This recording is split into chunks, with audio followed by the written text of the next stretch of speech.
that song, she said. Yeah, Yes, she's she great. is. She is great. I'm Eric. I'm your host. I have JC from the sales team. Big Edward sits to my far right, and Al, that's your name? Yeah. Al. Big Al sits to my left.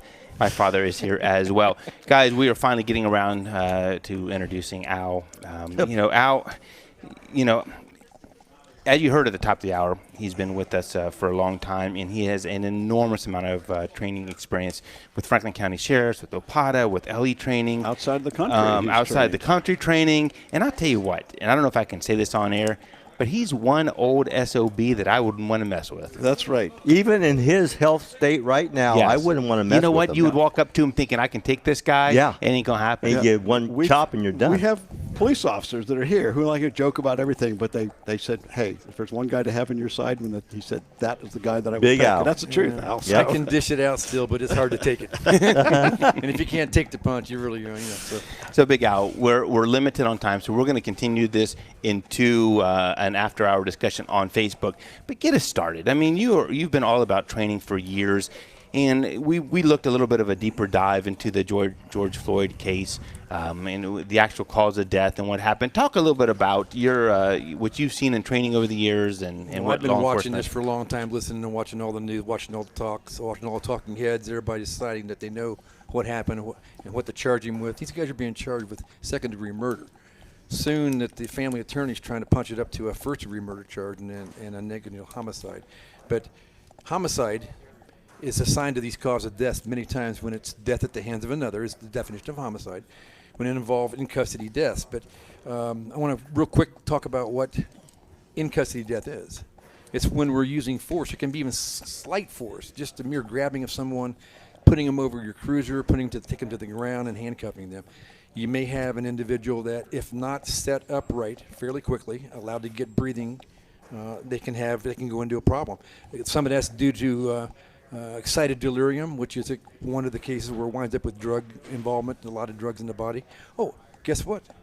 The autopsies are in now from the Floyd.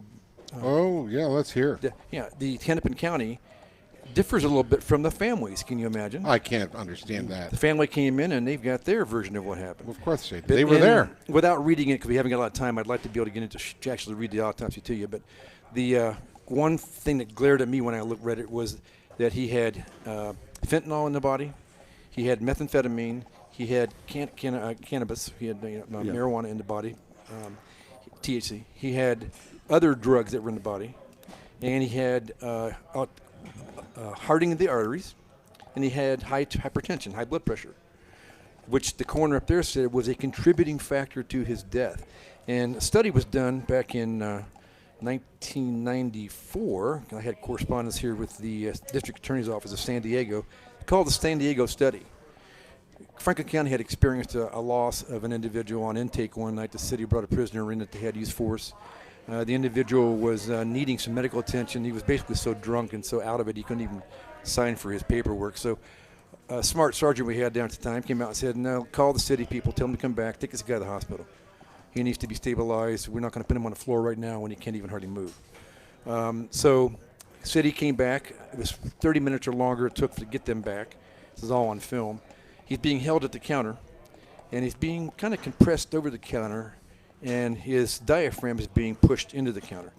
This comes down to whether it's mechanical asphyxia, which they're assigning to death to Floyd, or a positional asphyxia or excited delirium. They all end up with respiratory issues. So this gets really involved, but I'll try to talk about what happened with this San Diego study. Out of that came that police should, if they have to use force, you have no idea the guy's on the drugs. I mean, the officer may smell some alcohol, but they don't know how much he's drunk. They don't know that he's got heart problems. He's got hardening of the arteries. None of that an officer has privy to. So when you use force and you got to get them down on the ground, which we have to do in order to, we teach them this is in our subject control. Take them to the ground pins you. It's like what a wrestler does. How's a wrestler win a match? He pins the person to the ground. He has to fight the ground and you. That's the reason we ground. It's an ancient martial art principle. So we get the hands behind the back. We cuff them up. Then we normally try to get them upright and into the cruiser, because they're basically in jail when they're in the cruiser. The problem is sometimes if they're not belted in well, or if they're still combative, which many times they are, you're running him down to the jail, and the next thing you can't see the guy back there. Where is he? Well, he's He's come off the seat. He's down over the hump in the back of your differential. Stomach's being compressed. All of a sudden, it gets real quiet in the back seat. And by the time you get to the jail, the guy's not responsive. So people realize that infants die in a crib. It's really not so much an act of God as it is the compression of their little bellies. We know not to leave anybody belly down, right? Right. So I'm kind of rambling around with it, but the death that occurred in the jail pretty much was positional asphyxia. Now, this is kind of haunting, too, because the guy looked up at the officers, which were not trying to harm him. They were just holding him by the arm. They weren't applying any holds, no strikes. Guess what? Floyd had no strikes. A little bit of abrasion from his face being into the ground. On his face, he had no neck injuries of any kind. Which that part of it is interesting because you see how the calls for the ban of chokeholds, which had nothing to do with this incident. The neck. Now, the knee to the neck was what's obvious to people, but it's not what it's not what led to his death.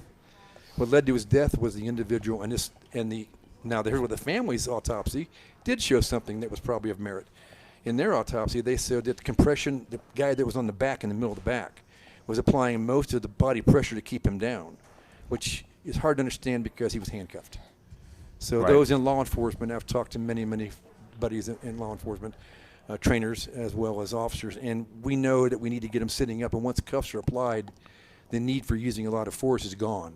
So you need to get him in an upright position, especially when a guy looks up and says, I can't breathe. Right. I can't breathe. And now you guys have been, this was taught in the county. You have your curriculum here. 1994, we started teaching it at the sheriff's office in an in-service fashion because we knew we had the death occurred, and it resulted in a major lawsuit, lot of loss of money to the county. So we were commissioned as training officers to find out what the problem is. Can we do something about it? We can. The problem in law enforcement is, wait a minute, let's defund them. Yeah. Where's the let's have first less training? Where's the first place that we cut funds? Training. Now, small departments, they don't have a training budget.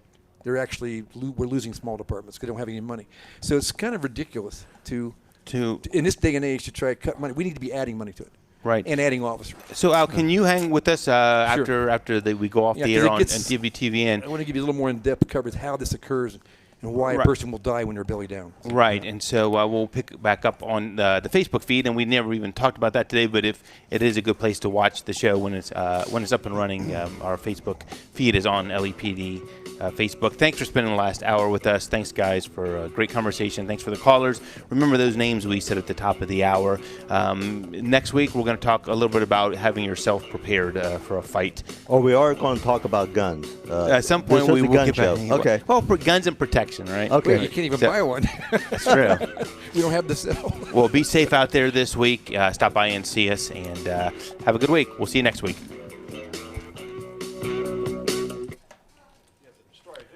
We're going to... Yeah. Black Lives Matter guy came up, and the guy driving down not knowing it was a protest, and he was transporting stuff, came up there, and he was a sergeant in the military. But he pulled up, and he got stopped by the You there, Big M? The guy came up and said, wind your window Yep, down. 1 second. Law enforcement officer, he had an AK-47, run his window down. The guy Okay, pulled talk him real down, quick. and he realized Hello? Like talk real fast or talk real quick? No, hold on. he killed the Black Lives Matter guy. How's that? Good? It's like, so Do I look good? called 911. Yep, you're good now. Go ahead. Okay, here we go.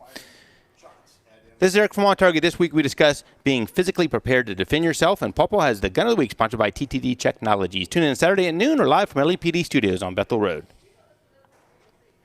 This is Eric from On Target. This week we discuss being physically prepared to defend yourself, and Pawpaw has the Gun of the Week, sponsored by TTD Technologies. Tune in tomorrow at noon or live from LEPD Studios on Bethel Road.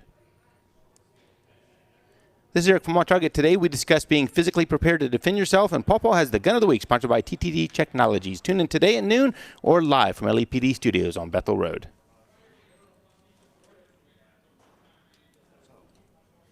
All right. Thank you. Thank you, Miss M. Hey, awesome job on getting this queued up. It was perfect. Thanks. I tried real hard. You did good. And my Miranda Lambert song. Yes, I haven't heard that one. I'm going to go listen to it. I know. Cool. All right, I'll Send me talk an to you email soon. later. All right, bye. All right, bye. All right, Edward, are we still on there? Apparently, I'm the only one that's connected here. You guys going to put your headset back on or no? I don't know. Are we on Facebook? Oh my word, he has one job. You know, I can't, I'm not on. I'm not on. Maybe there's a Can't- reason I have your mic off. Can't get you to do one thing, but yet you can always find this problem with me. Man. That's good because it doesn't look so hard. So, where are we at today there? So to continue the discussion, we're talking about positional asphyxia, some of what goes into the training, what to watch for, and how this can be prevented. Well, this subject of losing people in our custody, in custody death, it's called in policing, has been around for a long, long, long time. We just didn't know why the guy died. There was no large use of force. He was merely cuffed. He was left down in a pretty bad position, leaving belly down, but we didn't know that was causing it. So again, all the research was done by San Diego in the 1992 era. I believe that was about the time frame. And the study came out with some pretty compelling information. For instance, positional asphyxia, or they're calling it mechanical asphyxiation in the case of Floyd. That word wasn't even used back then. Of course, we know mechanical restrictions, a chokehold. Well, there was no lanyard, no garrote used, no sticks used, no hands on the throat used.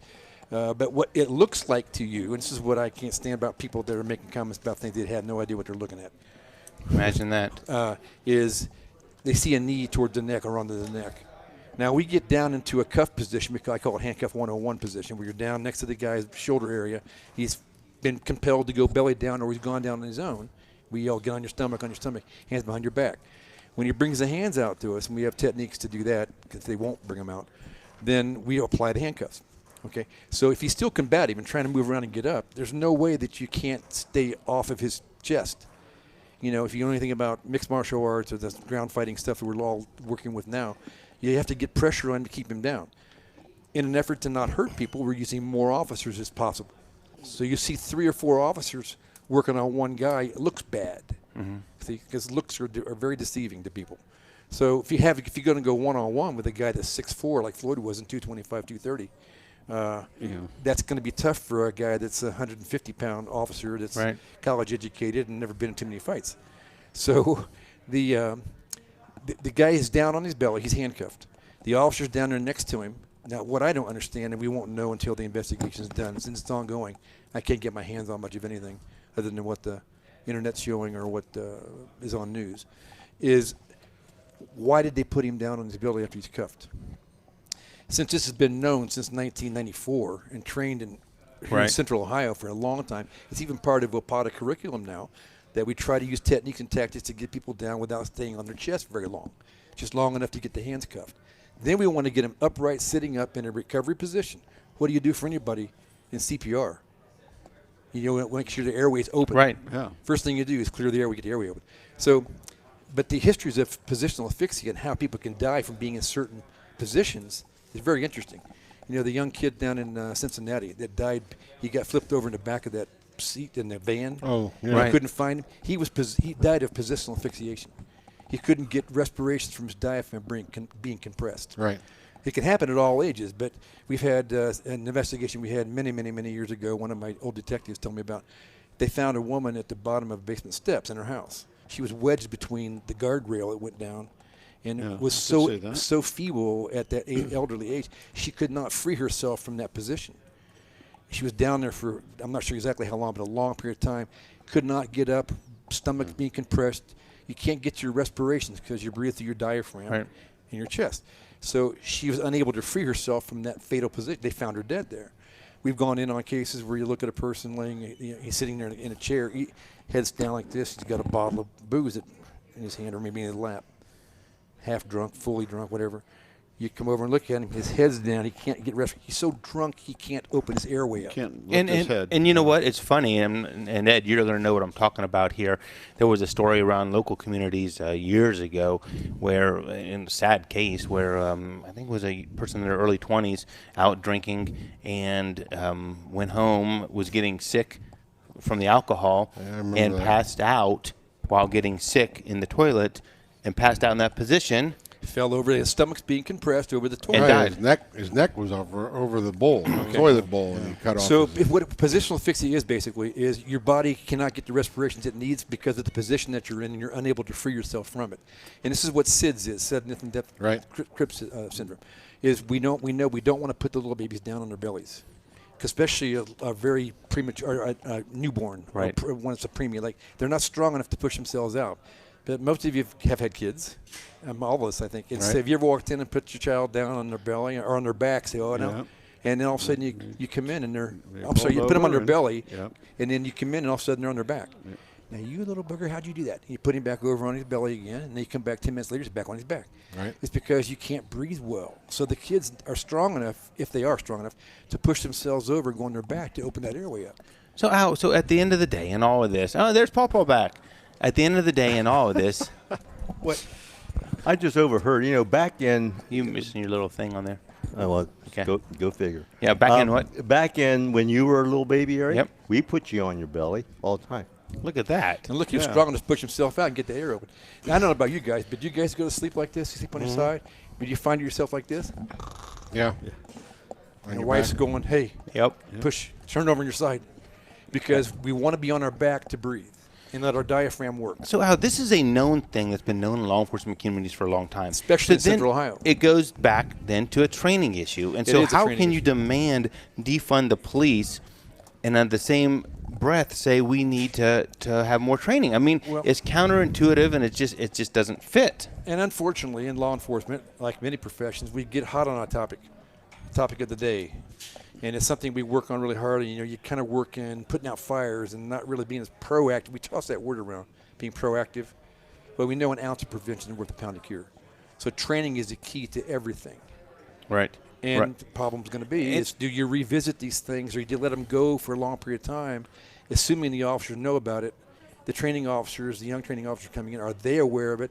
Are they actually teaching it? Do they have enough experience to know that we need to actually look into this and make sure our prisoners are being transported upright?